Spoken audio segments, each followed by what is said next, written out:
All right. What's going on, everybody? So I'm joined by a special guest, Dr. Eric. I really appreciate you taking the time, and I want to just kind of flip it to you before we dive into all the fun that we're going to chat about today. I want to just have you introduce yourself, and then we'll kind of take it from there and dive into some of the fun topics. Yeah, awesome. Hey guys, thanks Mike for having me. I appreciate it. This is going to be a lot of fun. So yeah, I'm excited to be a part of this. I'm a physician. I'm in Ohio. I'm a performance and health optimization physician is my main thing. I got a long storied history in the world of emergency medicine. I've done some wilderness medicine stuff, and I've got experience with martial arts myself through the years, not nearly on Mike's level, more from a self-defense and exercise perspective. But all my clients and my patients come to me because they want to live longer, live better, improve their health, lose weight, improve their hormones and boost their libido. I get a lot of athletes and fighters too who have injuries, they just can't get there. So I try to help them work through that, make their bodies and their minds better. And that's, I do some other stuff too, but that's what really gets me going. That's why my handle is Dr. Eric, the fitness physician. I'm about health, fitness, hormones, nutrition, etc. So I'm hoping maybe I can help some of your fighters and your readers and listeners, and we can network and brainstorm. So I'm looking forward to it. Yeah, and just to that point, like I think before we even dive into the fun, make sure you guys are checking the description and the links below, because we have your social medias up there, links to all the fun stuff to get in touch with you and to be able to work with you as we dive into all these conversations. So I think that's just an important thing I wanted to highlight. And yeah, so with that being said, I always like to kind of start somewhat in the beginning, talking a little bit without kind of maybe staying there too long on how did you kind of start this journey, getting into health, getting into medicine, and originally getting to that point from obviously you take care of yourself and you invest in yourself. So how do you change that into impacting other people's lives and getting going in that journey? Yeah, that's a great question. So I guess I've always been interested in medicine as a kid. My parents I wanted to be like a vet. And my parents were like, hey, what about people medicine? And I always liked science and learning and the human body. I wrestled and all through grade school, high school. So I learned very early about body composition, how to change your body style, how to get in shape, how to lose weight, how to gain weight, all these different things, and how sleep and exercise impacted that. So I've always been involved in sports and fitness, and so it was a natural meld for me. I got into emergency medicine. I don't want to say I was an adrenaline junkie, but the excitement and the different things kind of appealed to me, and knowing that I could basically take care of anything, fix anything that came through the door, I could make it better, save someone's life. That was cool, and I loved it, and I had a good time. I learned a lot. And I did that for a long time, but I guess what flipped the switch is that I saw a lot of people kind of at their worst, right? In the sick, kind of what we call sick care medicine. People come in broken, damaged, sick, dying, literally. And, sometimes it wasn't their fault, but sometimes I saw people that are young, like our age or younger, and, they're already on a list of 20 medications. They're diabetic, their blood pressure's out of control, they're overweight. I'm like, dude, this could have been prevented with some proper health choices. You know what I mean? Like, how can we prevent this from happening? So that's why I got into the preventive health space, precision medicine, health optimization medicine, hormone optimization therapy, peptide therapies, stem cell therapy, all these different things to catch it early. Because if we can correct things before it happens, and all these bad things could be prevented, which save a lot of cost, a lot of time. People will be able to spend time with their family. People that they can't play with their kids because they're too tired, or they're too fatigued, or their joints hurt, or they're overweight, or whatever. I mean, it's a quality of life issue. So that's when I got a ton of training and multiple certifications in hormones and peptides, all the things I just mentioned. So that's what I do now. And seeing that side of it is the total opposite of where I was before. But I think where I was, it helped me because I know what can happen, on that end, and I know how to prevent that. But if, God forbid something happens, I can help in that regard too and advise them from that perspective. But learning how to do it that way, it's been very rewarding, having a lot of patients come to me and, achieving their goals. And you're like, man, I haven't felt this good in years. I can play with my kids and my grandkids now. I've lost this weight, or, whatever it may be. That's very rewarding. And I love that. I mean, so that's kind of where I'm at now. And I'm always looking to learn more and step up my game and, take it to the next level. So I'm trying to grow and reach and help more people and get the word out. So that's kind of where I'm at. I launched Dr. Eric Prime X. Got a lot of educational content, blogs, podcast interviews, got a lot of products, ebooks on my website, on my page if people are interested. But a lot of it's free. It's just I'm just trying to educate and get things out there. So that's where I'm at. I'm with you on that. And there's like a couple things that I wanted to pull out from there. First, just from the martial arts side, we were even talking about this before, is like, I really want to have you come on for a future episode for the What's Your Fight segment that we do as well. I think that would be a really, really fun one that I just wanted to mention to everybody, because I know they'll hear it and they'll be like, oh, that sounds interesting. So be on the lookout for that. That's definitely going to have something that we're going to take time for. But then also, to your point, looking at from being in the healthcare setting from almost like a reactive standpoint, because once someone's towards that endpoint of being sick or dying in that stage, there's obviously a different approach and different mindset versus like the proactive stage. And tell me if that makes sense from the wording. And that's what gets me really excited, is because being proactive, being in that stage where you could say, hey, I can help change your life so that we don't have to worry about over here, it may be too late, or it may be just a completely different outlook on your life. And to your point, whether it's from different content that you can put out, and I always like highly recommend everyone check out, we'll put that in the links below as well. But being able to have that impact, what do you find is like one of the most common things that people come to you with when they're not training? Because we have a wide spectrum of people that listen. So everyone from could be their first day, or they're maybe even thinking about training, to all the way we do have those high level elite athletes. So I want to start with the person that's maybe intimidated to actually take that first step. Do you see that? And what do you commonly see when someone comes to you in that stage? Yeah. Does that make sense? Yeah, no, that makes total sense. And that's a great question and a great point, because a lot of people, sometimes they don't, it's like you don't know what you don't know. You don't know how you feel until you feel better. And they're like, holy crap, I didn't realize I felt so bad, because you get used to it for so long. And it's that unconscious awareness, right? So like you said, when people are to that point where like, oh my God, my blood pressure's up, I had a heart attack or whatever, now I got to take action, versus like, I feel okay, but they don't realize that things are brewing under this. If you do some further questioning or do some additional detailed lab work that you won't get anywhere else, that I would do, and you pick something up early, you can kind of like, you're in a fight, someone attacks you, it's go time, right? That's the backside. Flip that to learning, and to the point of preventing it, to the point where you're walking around, you're being aware of your surroundings, preventing a fight, because you see that dude across the street out of the corner of your eye, and you know to go a different way. Or someone's at the bar and you put your hands up, hey, it's okay, but you're ready, right? You're ready to block or do whatever. It's prevention. Same thing here. It's like these people over here were sick and they just waited till something bad. Whereas now we hit it from the proactive side. Like it's that awareness. Instead of body awareness, it's internal body awareness. Like, oh, you know what? I am kind of tired. So I'd say most people come to me because, man, I just can't lose this gut. I'm trying everything. I'm eating this, I'm doing keto or whatever, and I'm just not getting there. So I'd say the biggest ones are fatigue. I'm tired. I can't lose the weight, or I'm having some libido issues, or I got brain fog. I'm just not, things aren't clicking. I just can't remember things. Those are probably the top 3 or 4 that I hear that people come in for. They realize something's up, but they just don't know what, and they can't put their finger on it. Or they've been, to their doctor, they've done their basic stuff is fine, so we need to dig a little deeper. So those are probably the most common things. And then, so it's just about digging a little deeper, asking some more questions, and maybe doing some additional testing to find, here's why you're foggy thinking. Your blood sugar looked fine, but this test is off, or based on what you told me, I see this by looking at you, or whatever. So then you go down that path and you fix it, and then you're like, oh wow, it's better. I didn't realize it. So. Yeah, I think to that point too, and like I really wanted to like pull this out of being able to say like it's not just because I feel like sometimes, and I say this all the time because I'm obviously not a doctor. And that's why I love when I have a doctor on, or someone in that level of not just experience, but education you've invested in yourself and into your clients and into the people you get to work with, because you can take it to that level and looking at whether it's a deficiency issue, whether it's, maybe just because that's something, even when I talk to my doctor, and I've actually, the one doctor I'm thinking of, I left because we were talking about blood work and things like that. And I was like, I want to look at he's like, all your ranges are normal. It's like, but if they're not optimal. And to me, there's a difference between what's considered normal ranges and optimal. And obviously so that's why I'm glad you're here to talk about that. And to that point, with the options that you do have, once we see those deficiencies, a lot of times that I imagine, like I'm 30, I'm going to be 33 in September now. So even for me, hormones become a variable. I'm sleep deprived because I do have 2 young daughters. So those are variables I'm playing with. So I wanted to kind of turn it to the other things that you do, from whether it's treatments to options that you can explore. How does that kind of fit into the puzzle, whether it's hormones or peptides or other options that you have? Yeah, no, that's a great point, because I'm seeing younger and younger guys having issues. I always tell people, I say, it's not the age, it's the mileage, right?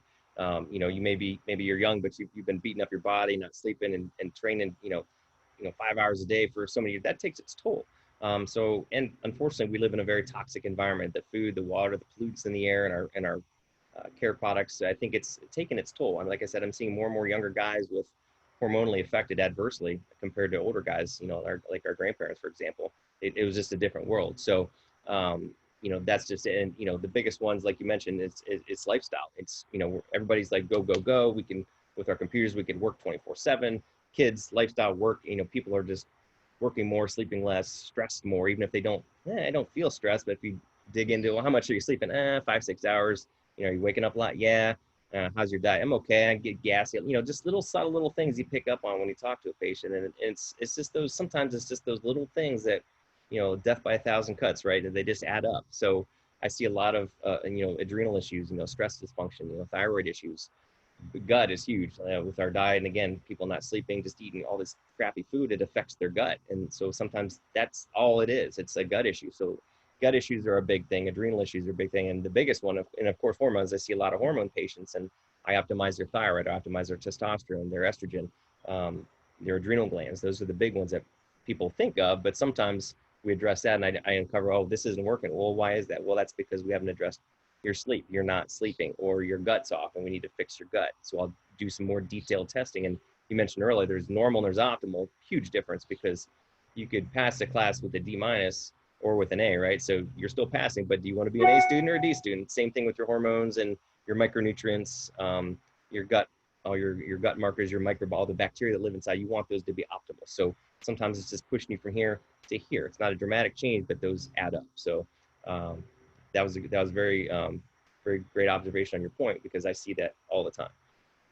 And I appreciate what you're saying, especially with, you know, I want to talk to the fighters out there that are listening, or anyone, like, and you'll speak to the wrestling component too, of like, I know, and I've talked about with other dietitians in the past, we've looked at, like, I've, even in between my own fights, I've made the mistake early in my career where I would fluctuate 20 to 30 pounds between the fight, rehydrating, refueling, maybe celebrating a little bit. I wouldn't get overweight, but I would definitely put on excess weight and then have to do it all over again. I know time and time again, you know, specifically with the dietitian I was talking with, Dr. Tony Ricci, we were talking about the impact female hormonally more so, but even in general, I feel like across the board, like I've seen it for me, the impact of, I gained a little bit more weight. I can feel a little bit difference in my energy and all that. And that's where, you know, I wanted to mention, even talking about peptides specifically, and this might even be a whole nother podcast we got to dive into too, because I wonder, the thing even throughout my fight career was, you know, when I start doing one thing, tweaking, maybe it's one hormone, how does that impact the rest of the chain? And then looking at peptides and like, I know they're short chain amino acids, or they're long chain, right? I always forget.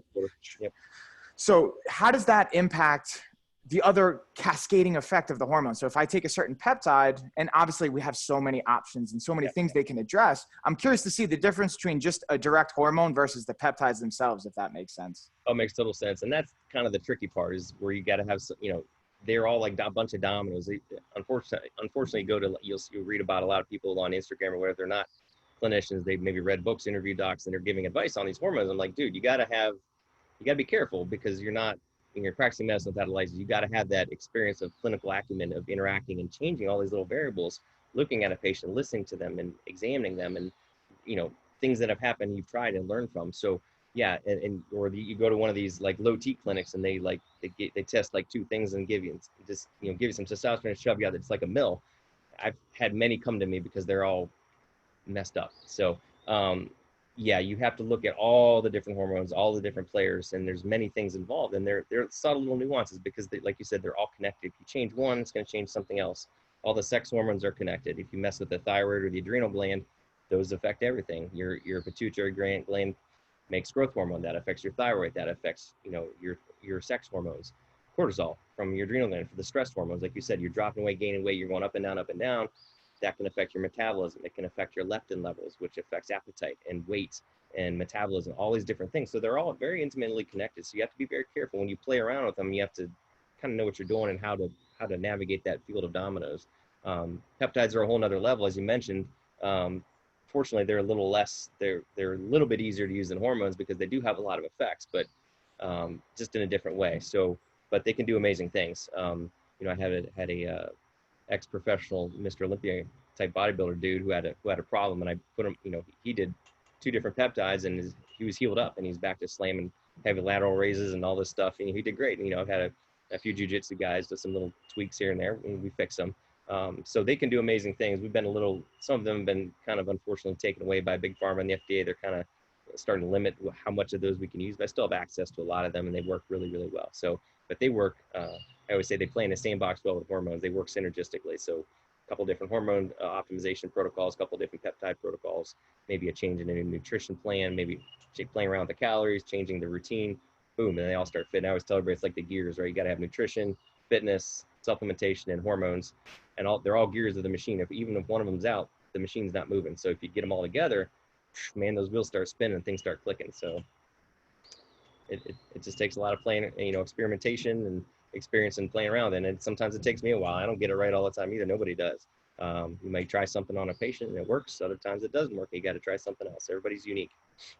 Yeah. And I think, honestly, I appreciate that point that you just said, because I feel like sometimes I see certain people in the industry, whether it's the healthcare industry, the fitness performance industry, the athletic world, where they try and say like they have all the answers. And I feel like bullshit. I'm sorry, but no one has all the answers. And when I do talk to the highly educated, experienced individuals such as yourself and other people in that world, I commonly hear the same thing. It's like, it depends. And I try and say that myself, where, I could read the book and we could base it what we learned in school, but what's going to happen in real life and how your body's going to respond is probably going to look different. And we have to figure that out. And even when I talk to clients about creating a strength program or an exercise program or dialing in those different things, it's going to take time. We're going to have to see how your body responds. So I appreciate the fact that you just said that. And I wanted to highlight that to everyone, because to me, that's a responsible way to look at it. Oh, it's the most important thing. I mean, anyone who thinks they know it all that's someone you want to run from. I mean, I can't tell you how many times I've fucked things up and messed things up with myself and with patients. I mean, it happens to us all. Nobody knows it all. I'm still learning every single day. We all are. But that's why you keep reading, you keep learning, you keep talking to people, and you get mentors and coaches. I mean, I have them. We all have them. It's just, and I say that all the time too when people ask me, well, what do I do about? I'm like, or how does this affect X? I'm like, well, it depends. It truly does. Everyone is unique. That's why it's not a cookbook thing. There's a lot of people doing cookbook things like, oh, just eat this and take this hormone and da-da-da. I'm like, dude, you don't even know what you're talking about. You can't do it that way. For sure. And that's where we're getting towards the end point. So this is actually really exciting. We're definitely going to have you come back on. And I want to hear from everybody. Comment below what you guys want to hear us talk about, because I know you've probably heard us touch on a couple of things and you have maybe some ideas from the audience, what they want to hear. So let us know, comment below. But I wanted to leave it with, I'm sure like just from what we've talked about, people are going to want to work with you or reach out to you, and they have questions themselves. So I wanted to kind of finish with, if someone does have a question they want to work with you, what would be the best way for them to approach it, at least at this point with everything going on in the world? Yeah, absolutely. I'm happy to help with that anytime. Like we were talking offline about the telemedicine laws. They're a little lax right now. I think it'll tighten up eventually. Typically, I have someone come see me at least once.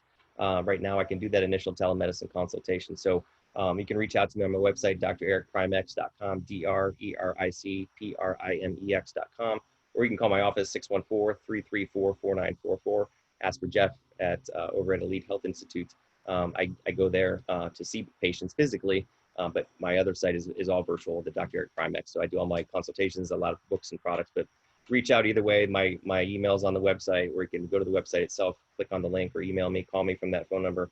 And I'm happy to help any of your listeners. And if, like, as Mike said, anything you want to learn about, I'm happy to talk about.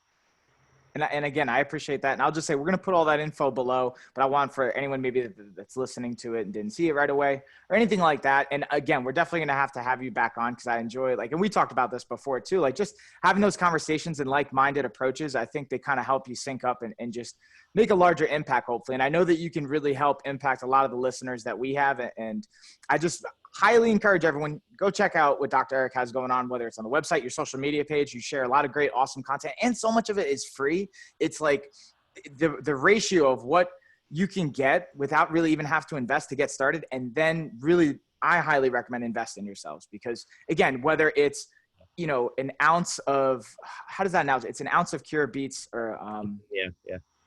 So prevents a pound of treatment or something like that. Yeah, exactly. So like, let's take these steps now to optimize, or at least start to churn those wheels and find those gears to line up. And I think that's actually a great analogy. I'm probably going to borrow that. I hope you don't mind.